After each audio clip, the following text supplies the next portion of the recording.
Chapter 9, Segment 1, pages 263 through 271. Box 9.1, The Basics of Sound. Sound is a repetitive pattern of increases and decreases in air pressure. Oscillation is caused by a vibrating object. One cycle is a single alteration of compression and expansion of air. Pure tones, a tone with a single frequency of vibration. Described physically in two terms of measures. Amplitude, or intensity, which is measured as sound pressure. Our perception of amplitude is loudness. Frequency is the number of cycles per second. This is measured in hertz. Our perception of frequency is pitch. The majority of sounds are more complex than a pure tone. Musical instruments, sounds, contain a fundamental frequency plus harmonics, which is one or more integer multiples of the fundamental. Fundamental is the predominant frequency of an auditory tone or a visual scene, whereas harmonics are multiples of particular frequency called the fundamental. When various instruments play the same note, each will produce a different unique sound. Notes vary in their relative intensities of the various harmonics. There are also qualitative differences in the way various instruments commence, shape, and sustain sound. All of these differences contribute to the unique characteristic sound quality an instrument has, referred to as the timbre. Most sounds found in the world have a more complex waveform than a sine wave of a pure tone. Fourier analysis, a mathematical process that can decompose a complex waveform into a sum of simple sine waves. The ear is sensitive to a very large range of sound pressures, and a measure of the difference between two pressures is referred to as sound intensity, which is measured in decibels. The typical reference for human beings is 0.0002 dyne per centimeter squared. The smallest amplitude an average human can detect, a 1000 Hz tone.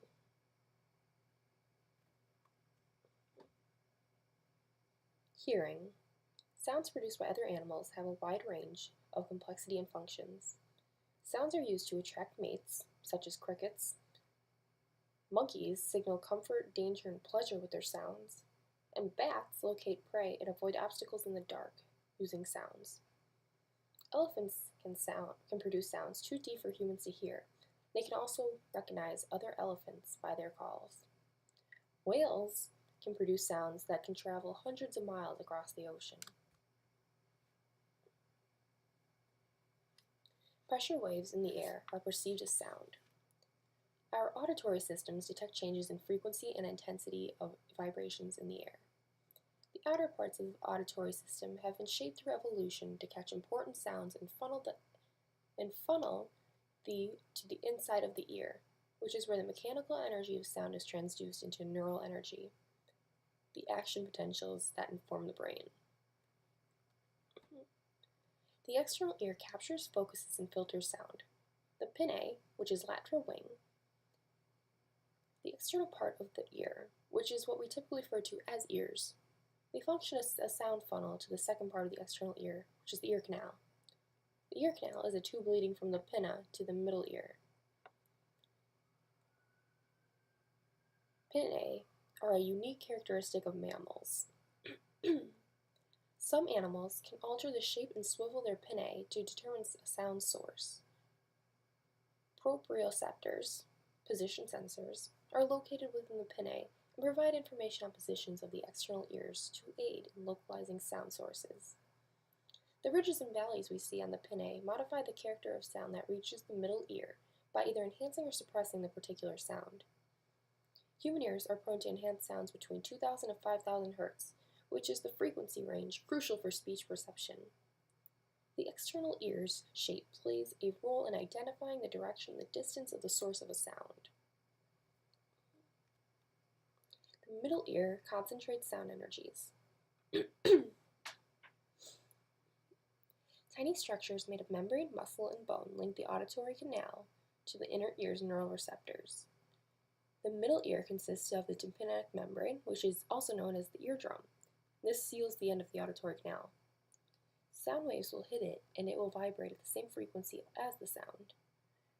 This movement will move the chain of ossicles and concentrate the small parts of the oval window. This process amplifies sound pressure so that it will produce movement in the fluid of the inner ear. Ossicles are the three small bones that transmit sound across the middle ear, from the tympanic membrane to the oval window. These three bones, it goes the malleus, the incus, and the stapes.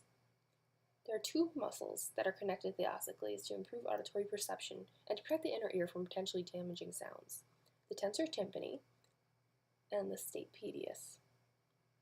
These muscles activate before we produce a sound, such as a sneeze or a cough, and as a result, we don't notice how loud the sound actually is. The oval window is the location on the surface of the cochlea at which vibrations are received from the ossicles.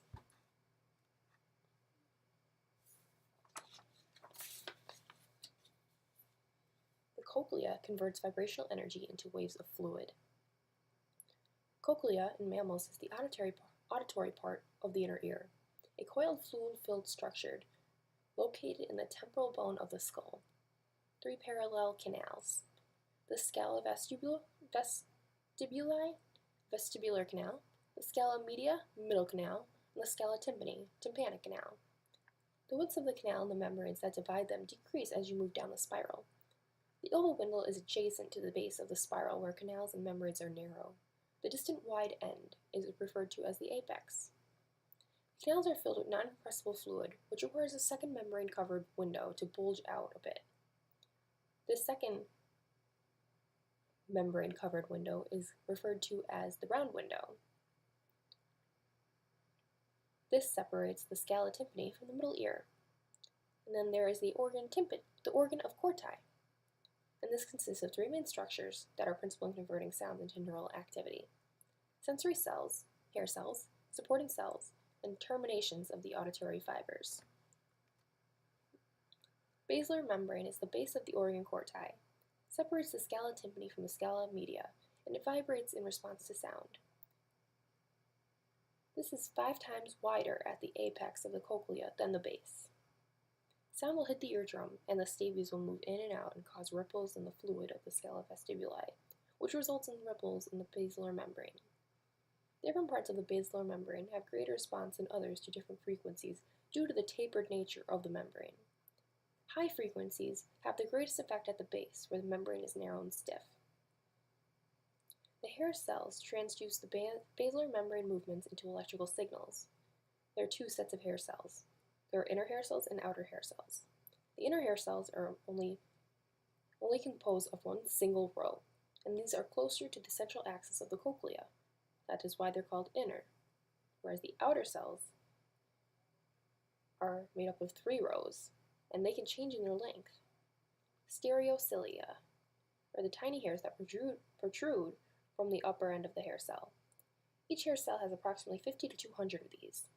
The heights of these increase across the hair cell, and so the tops form a slope. The stereocilia of outer hair cells extend into indentations of the bottom of the tectorial membrane, which is above the organ of corti. Auditory nerve fibers contact the hair cells at the base.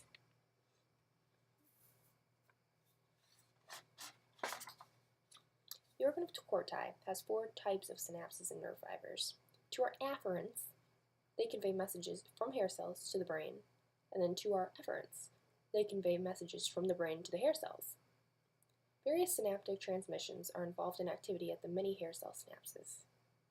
Each inner hair cell is associated with 16 to 20 auditory nerve fibers. The afferent nerve fibers running from the inner hair cells makes up to 90 to 95% of all afferent auditory fibers and gives rise to the perception of sound. Outer hair cells don't detect sound. They push on the tectorial membrane when the brain commands them via efferent nerve fibers. Inner hair cells receive efferent messages to inhibit afferent responses to loud sounds. When sound creates vibration on the basilar membrane, the vibrations bend the hair cell stereocilia under the tectorial membrane. Even the smallest displacement of hair bundles cause change in stereocilia's ionic channels. Each hair cell has approximately 100 ion channels, about 1 to 2 per stereocilium. Tip links are the fine, rod-like fibers that run along the tips of the stereocilia. Sounds will cause the stereocilia to sway, increase the tension on the top links, and pop open the ion channel to which they are attached. The channels will snap shut again in a fraction of a millisecond as the hair cells sway back. When the channels are opened, there is an inrush of potassium and calcium ions and a rapid depolarization of the entire hair cell. The initial depolarization results in a rapid influx of calcium at the base of the inner hair cells. This causes synaptic vesicles to fuse with the presynaptic membrane and release their transmitter contents, which is probably glutamate, from the base of the hair cell. This will stimulate the afferent nerve fibers to trigger action potentials in the afferent axons. The action potentials will reach the brain via the vestibulocochlear nerve. Active mechanical processes in the cochlea enhance frequency discriminations.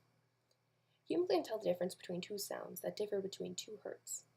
Outer hair cells fine-tune the cochlea to help determine different frequencies. Hyperpolarization causes the outer hair cells to lengthen as much as 5% via a specialized motor protein, prestin. Depolarization, on the other hand, causes the outer hair cells to shorten. Through this process, outer hair cells constantly modify the stiffness areas of the basilar membrane, which sharpens tuning and produces amplification. Otoacoustics emission are the sounds produced by the cochlea by pushing back on the eardrum as a result of the movement of the basilar membrane.